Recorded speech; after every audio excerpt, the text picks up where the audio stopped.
From Hollywood, the NBC Theater presents...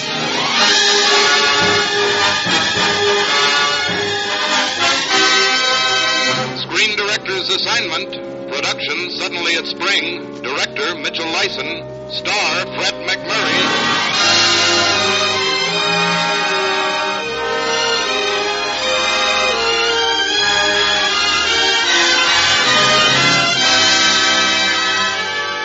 Hollywood Screen Directors present Love on a Note of Laughter, the romantic motion picture comedy Suddenly It's Spring, starring Fred McMurray and introducing the director of the film, Mitchell Lyson.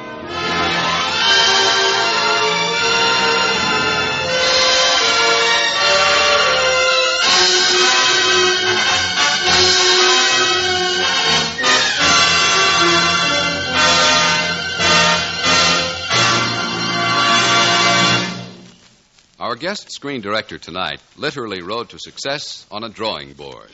For it was his exceptional ability as a designer of sets and costumes that won him an opportunity to direct and to fulfill his theory that the function of the director is to provide the channel through which an actor expresses emotion. The taste and distinction he brings to his work have been illustrated by such outstanding films as To Each His Own, Kitty, Hold Back the Dawn, and, of course, Suddenly It's Spring. Ladies and gentlemen, Mr. Mitchell Lyson.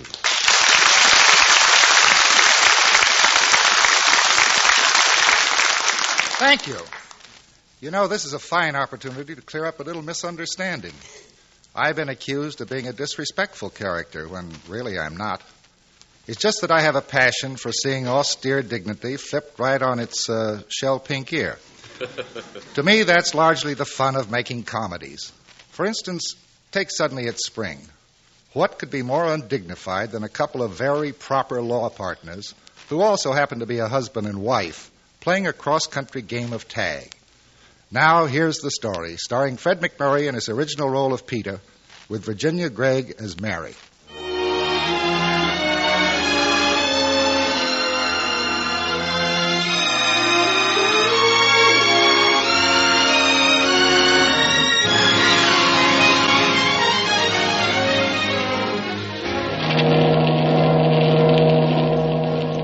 The troop ship steamed up the Narrows, moved proudly down the fairway, and was warped neatly into its New York pier. The ship's rails were jammed with returning soldiers, and among them was Captain Morley, formerly of Morley & Morley, attorneys at law. Captain Morley was eagerly scanning the crowd in the dock, looking for that other Morley who was a partner in marriage as well as in law. After all, they haven't seen each other in 7 years. And where was the other Morley? The other Morley, spouse to Captain Morley, was in a telephone booth on the pier. Telephoning, of course. Hello, Violet. Honey, the ship just docked. Yeah, thousands of dog faces aboard. That's a fine thing to say about my wife and a white captain at that. Oh, now, honey, look, any American soldier is called a dog face even if he is a woman. Yeah. Of course I love you, honey. Sure, I love you. That's why I'm here to meet my wife.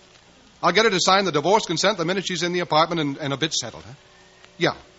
Oh, I think I see her coming down the gangplank now. Goodbye, darling. Mary. Oh, excuse me. Mary! Captain Morley! I'm sorry. Mary! Here I am, Mary. Peter!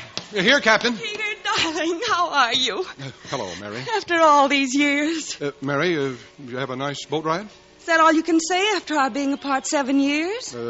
Let's go home, huh, Mary? Well, that's more like it. Or is it? I've got those divorce papers there for you to sign. It isn't. Isn't what? More like it. Well, let's go home, Peter.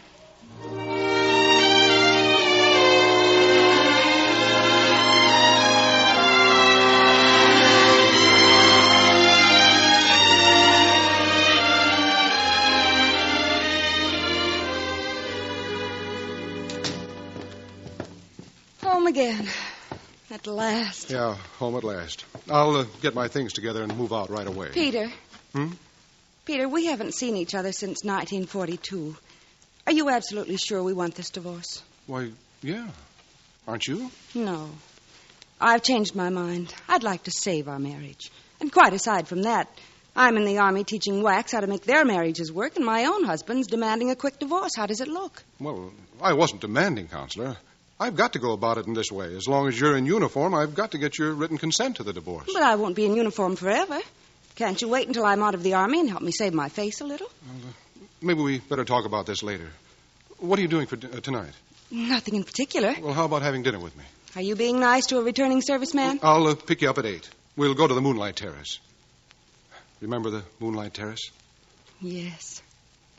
Soft music. A table in the corner. Shall we bring our briefcases?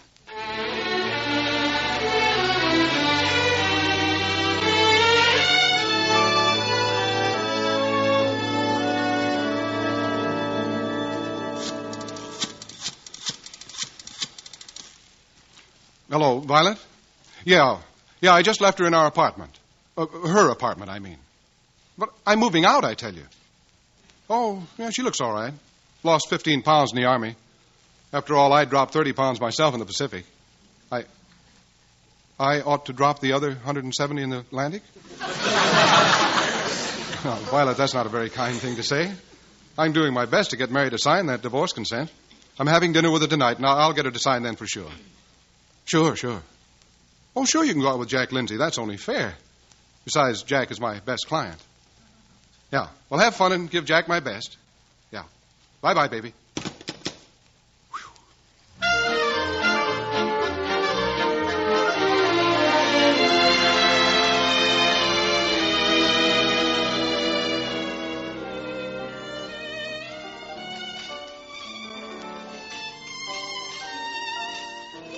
And in consideration of such agreement, the following real and personal property shall be divided as follows.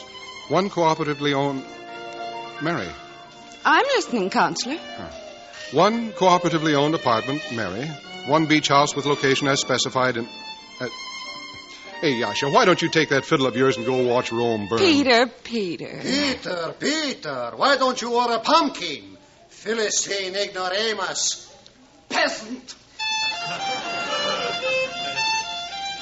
Fiddling in my ear like that radio comedian. I asked him to play. Remember?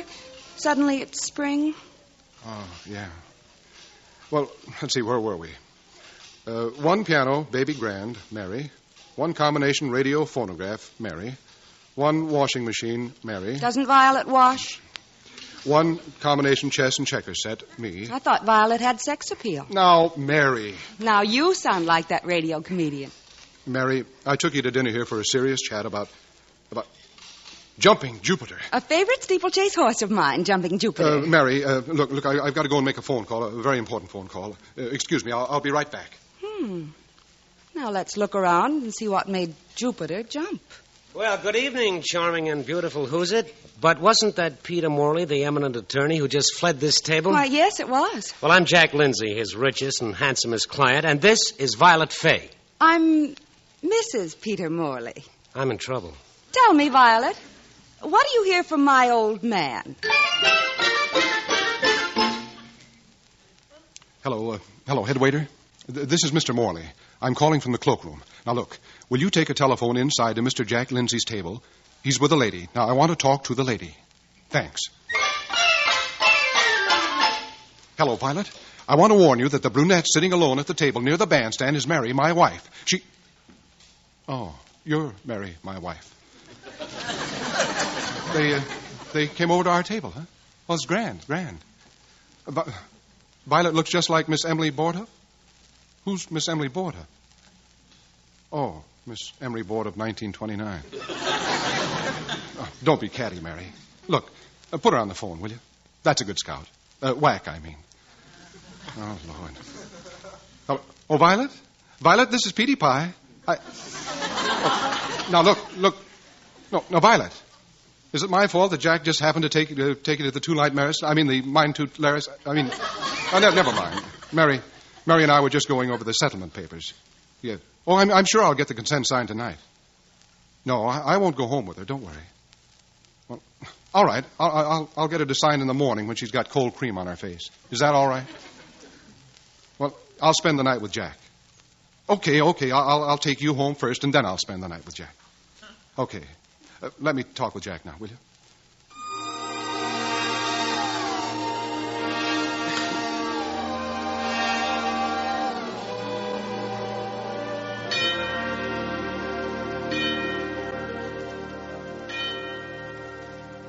Jack. I'm sleeping. Well, wake up. By what right do you take Violet to dinner when I'm out with my wife? Well, you told her I could. Well, that was after you asked her. You know what I think, Pietro? Oh, don't fracture your brain. What? I think your wife is still in love with you. Why? I don't know. She interested in natural history? Now, don't give me egg-shaped answers to square questions. Well, I made a pass at her. You did? I always make passes at girls I make passes at. Well, what happened? I must see my dentist concerning a loose tooth. She probably likes you. I'm encouraged no end. If she ever loves me, will I live? Oh, no, Amici, not at dawn. Hello. Oh, darling, hello. No, not at all. I'm glad you called. Listen, haven't I given you some of the best leers of my life already? Corn is still green. You're going away? Fort Sheridan. The war is over. Hey, is that Mary? All right, I'll have my hotel operator call you at 5 a.m. Good night, sweet princess, and flights of angels sing thee to thy rest. Night. That was Mary. Mary's taking a little lamb to Fort Sheridan tomorrow. To Fort Sheridan? Orders. She's leaving on the North Side Limited. Well, she can't do that. I've got to get that divorce consent signed before she leaves town. She can't do that.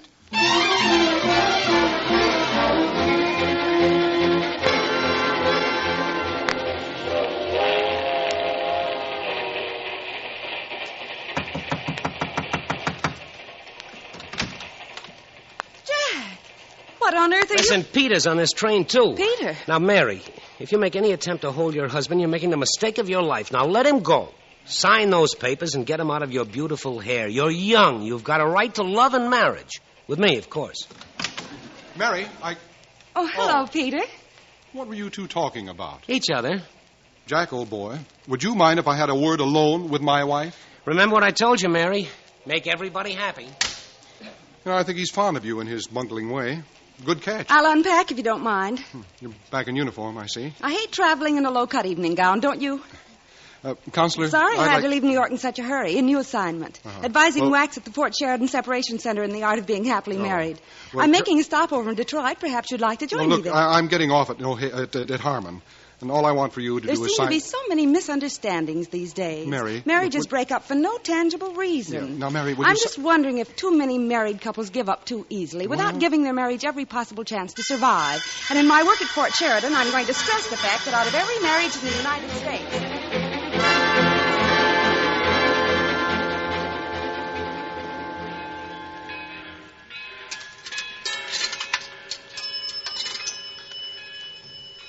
Hello, Violet. Look, honey, I haven't got much time. I'm phoning from the station in Harmon. In Harmon? Yes. I'm on the train bound for Chicago. Well, I'm trying to get this consent signed. No, I haven't yet. Oh, sure, I'll get her to sign before we get to Poughkeepsie, for sure. Yeah. Oh, yeah, I got to go. My train's pulling out. Yes. Yes, I will. Goodbye.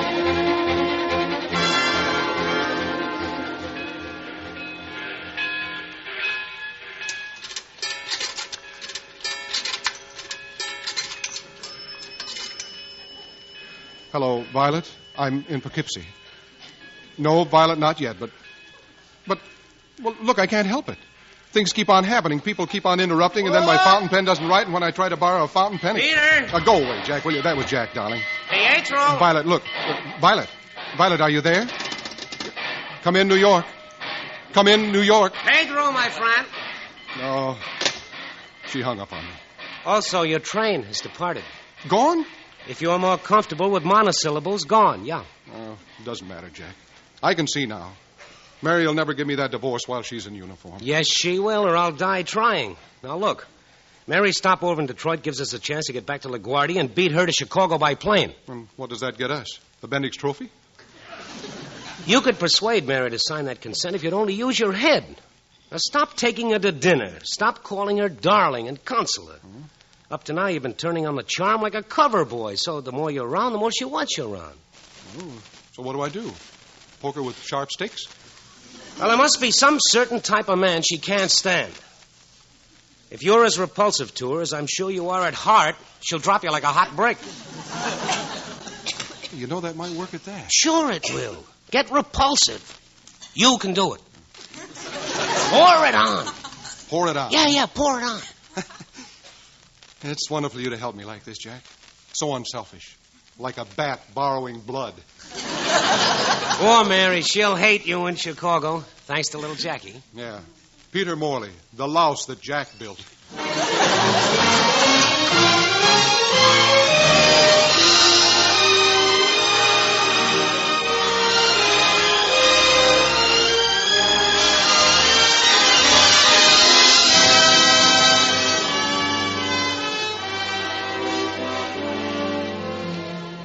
The Hollywood Screen Directors are presenting Suddenly It's Spring, starring Fred McMurray with Virginia Gregg and Frank Lovejoy, and introducing the director of the film, Mitchell Lyson.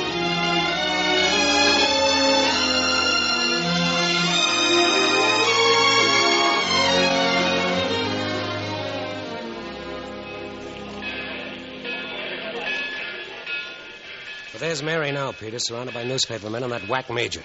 Here's your cigar. Oh, thanks. Now hold it. Now? No, hold it. All right. Send me in, Coach. I'm fresh as a daisy.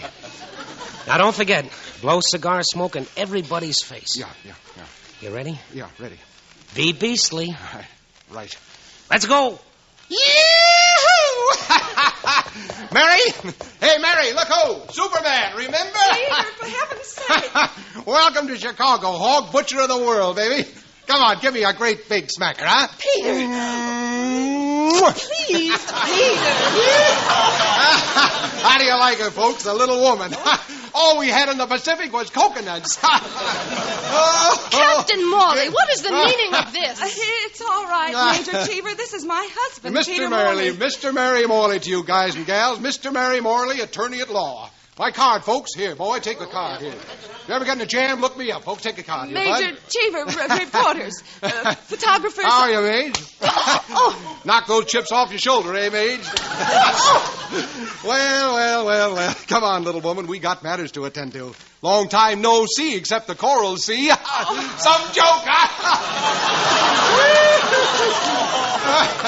Really, Captain Morley, we must get back to Fort Sheridan. Yes, Major Cheever. Oh, ixnay, Major. I've got reservations at a hotel. Can't you give the little gal a break? Well... That's a girl, Major. Now, how about a great big... No! And stop blowing smoke in my face. It makes my eyes water. Major eyes water. Major... That's another joke. I got another joke. Oh, man, Major eyes water. Hey, you know, Major... That reminds me of the story. I don't know what I can tell it. That reminds me of the story about the gopher and the kangaroo. Really? Mr. Morley? Oh, is there such a story? We'd better go now, dear. I understand everything, Captain. Goodbye, Mr. Morley. Goodbye, Major Eyeswater.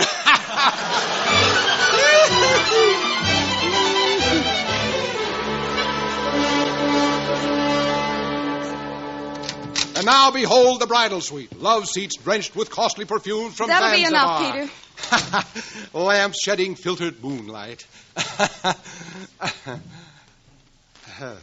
May I congratulate you on your splendid performance? Well, anything to help the little woman in her career. You mean anything to get that divorce consent. You've made me an object of ridicule to the press and my fellow officers. Object of pity, married to a goon. Senior grade. Logic tells me to sign and hand over that consent. But I'm not going to do it. You're not? Not just yet. You can cool your heels in the living room until I've settled the problem. In my own way. But, Counselor... Good night.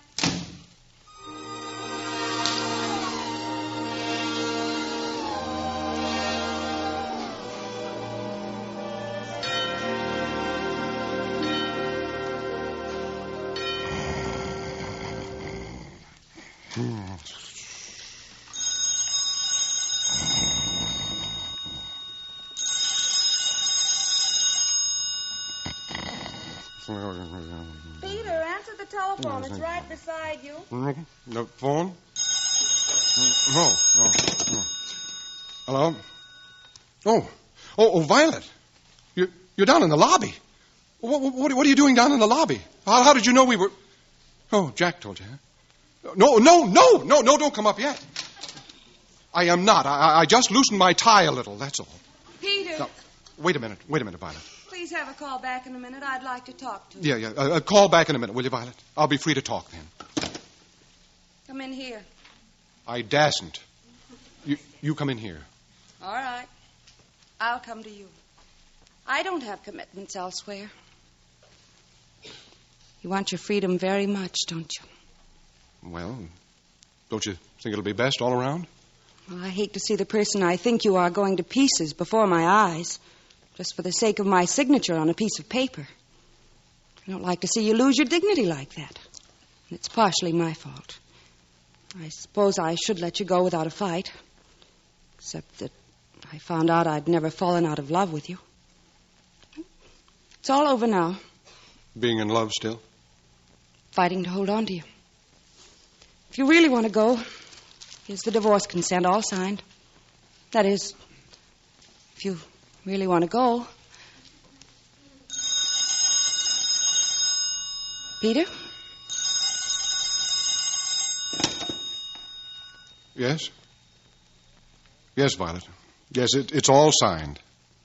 I'm coming right down.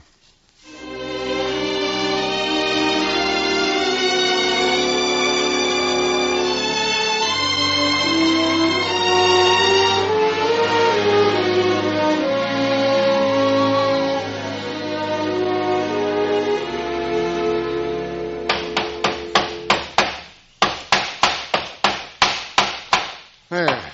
That's ready to go when the truckmen come. Everything of yours packed up, Peter? Yeah, I'm all set. You're not taking much, but it leaves the apartment looking awfully empty somehow. Yeah. Counselor. Yes, I Peter? wish you'd get the divorce. I feel so silly going to Reno. It's what you men always wanted, equal rights with women. Are you going to pose for the papers with your legs crossed, Peter? Are you going to marry Jack Lindsay? He loves me. He is a good catch. Hello. Oh, hello, Vi. For once, I'd like it to be someone selling subscriptions. Well, yeah, Violet, everything's all packed in 2 neat little cases ready to go. Well, but Violet, all I need is my clothes. Mary's entitled to most of the furniture and the piano and things. After all, she's a woman. Oh, sure, Vi, you're a woman, too, obviously, but... No, Violet, you won't have to stand up during our first year of marriage. I'll buy new furniture. All right. Yes, I'll talk to her. Mary. Who keeps that woman in nickels? You? Mary, Violet seems to think I should have asked for more in the settlement. She's getting you, Peter. What more does she want? However, you forgot the things in the closet which weren't discussed and which are yours for the taking. Stuff in what closet? I mean, what stuff in the closet? Over here. Forgotten trifles of the Morley marriage, the remnants of a love that was young and brave, if I may grow so chintzy. This platter up here. Remember? Well, what do you know? Sure, I remember. We saved our first client from going to jail, and he paid us off in this rare bit of china. What if the man was charged with robbing a china shop? We proved he was innocent to the jury. But we'd never talk about it to ourselves, would we? I wanted to throw the darn platter away to begin with. Why didn't you say so? Why didn't you? Well, do it now, why don't you? Roger. I feel better already. And then this music box. I got you that for our first anniversary, remember? Oh, yeah. It played music and you could keep cigarettes in it. What'll they think of next? Flying machines, I bet. I gave up a permanent for this little box and you broke it. Well, I didn't mean to break it. I was just clowning around with it, remember? Dancing around with it and singing. Why is my heart dancing? Imagine dancing. Peter, get off of my sofa. Peter! Oh, Peter, are you hurt? Bring out the chain and measure. I'm sure we made a first down.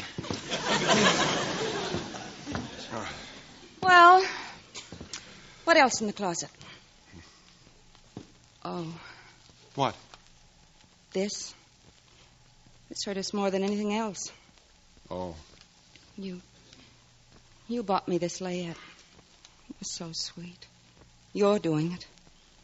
Usually it's the woman who... Oh, it would have been nice to have a baby, but... You wanted it so much. Oh, well. I'm sorry, Peter. I know.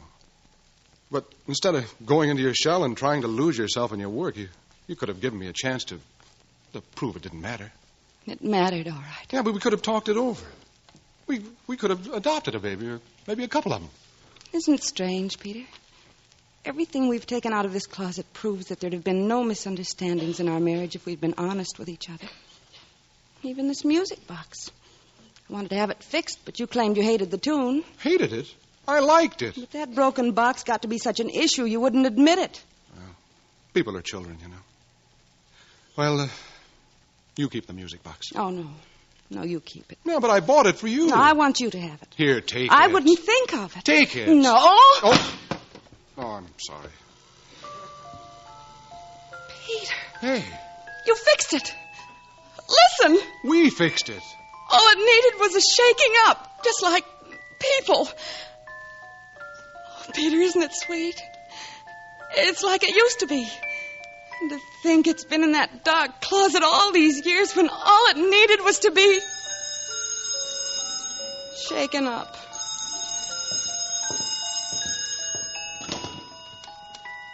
Hello. Yes, Violet. Yes, Violet. Yes, Violet. Violet, listen. Listen, before you go on, there's something I've wanted to tell you for a long time. Violet, get lost! Peter!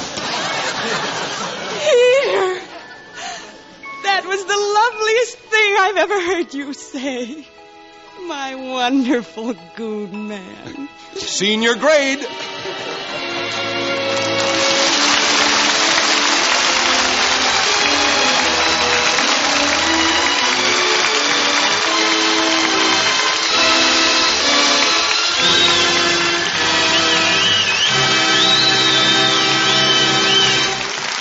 Our stars will return in just a moment.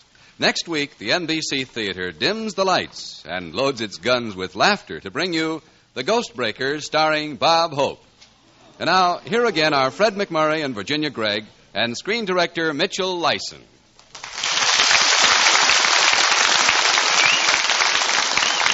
Virginia, you know what I like about radio? No, what's that, Fred? Well, Uncle Mitch here can't talk me into breaking my neck doing trick falls. We've made 9 pictures together, and believe me, working for Mitch isn't acting. Well, what do you call it? Assault and battery. Virginia's gotten so that when I do a picture with Mitch, the studio automatically sends me 3 bottles of liniment with a script. Why, Uncle Fred, if the script calls for a fall, I'd just like a little realism. Oh, sure, realism. You know how you can tell a Mitchell Lyson actor, Virginia? Mm-mm. By his behavior on the screen? By the lumps on his head. You have to make allowances for Fred, Virginia. Look at him, the poor, frail little creature. Mitch is the only director in Hollywood who likes to see a man fall down on the job. Is he really that tough, Fred? Well, confidentially, Virginia, I wouldn't want him to hear this, but he's the fellow who taught me the picture business, sort of. There's not a finer director in Hollywood, nor a finer guy. What are you two mumbling about? No, we're just talking. You wouldn't understand. Good night, Mitch. Good night, Virginia. Good night, everyone. Good night. And good night to you, Fred McMurray, Virginia Gregg, and Mitchell Lyson.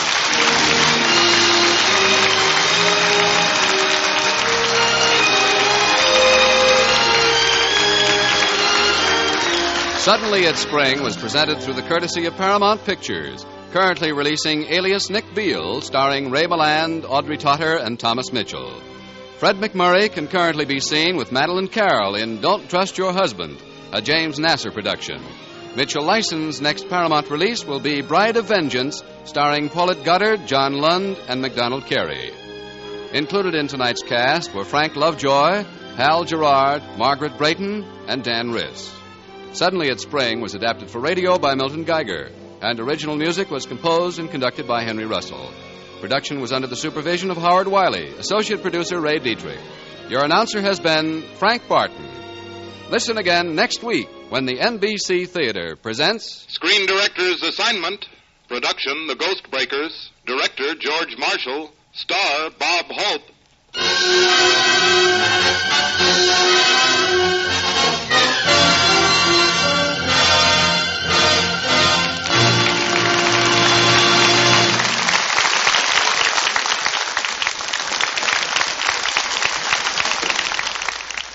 The NBC Theater came to you from Hollywood. This is NBC, the national broadcasting company.